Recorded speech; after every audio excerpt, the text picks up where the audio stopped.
કાનાને માખણ ભાવે રે કાનાને. આટલી સજી ધજીને ક્યાં ઉપડી સવારી? ક્રિસમસ પાર્ટીમાં મમ્મી. અરે વાહ, મજા આવતી હશે ને એ પાર્ટીમાં તો. હાસ તો ઓલું શું કે મોટું ક્રિસમસ ટ્રી હોય ને અહીંયા, એની જોડે ફોટાય મસ્ત આવે નઈ? હા, તું જા, એનો મને કઈ વાંધો નથી. મારા સવાલના જવાબ આપતી જા. આ ક્રિસમસ નો તહેવાર કેમ ઉજવવામાં આવે? સાન્તા ક્લોઝ કોણ હતા? ક્રિસમસ ટ્રી નું મહત્વ શું? કઈ જ ખબર નથી. ફ્રેન્ડ જાય એટલે જવાનું, ફ્રેન્ડ કરે એટલે કરવાનું.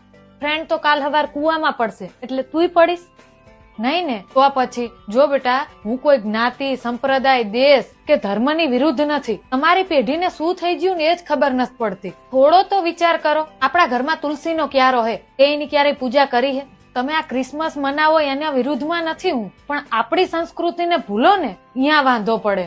તું મને એક વિદેશી એવો બતાય કે જેને રામનવમી કે જન્માષ્ટમી ઉજવી હોય. આપડા અહીંયા તુલસી વિવાહ કેટલા ધામધૂમથી થાય. એક ફિરંગી મને એવો બતાય કે જેને તુલસી વિવાહનું આયોજન કર્યું હોય. બન્યું કોઈ દી? ના, નહીં ને? તો પછી આપણે જ શું કામ? જો એક વાત યાદ રાખ, બીજાની સંસ્કૃતિ, ધર્મ, પરંપરા બધી વસ્તુને આદર ચોક્કસ આપવાનો હોય, એને અપનાઈ ના લેવાની હોય. જો લક્ષ્મીબાઈ બનવું હોય ને તો આ બધા ચોંચલામાંથી બહાર આવવું પડે. મારી ફરજ હતી માત્ર તને સમજાવવાની, બાકી તું ખુદ સમજદાર છું.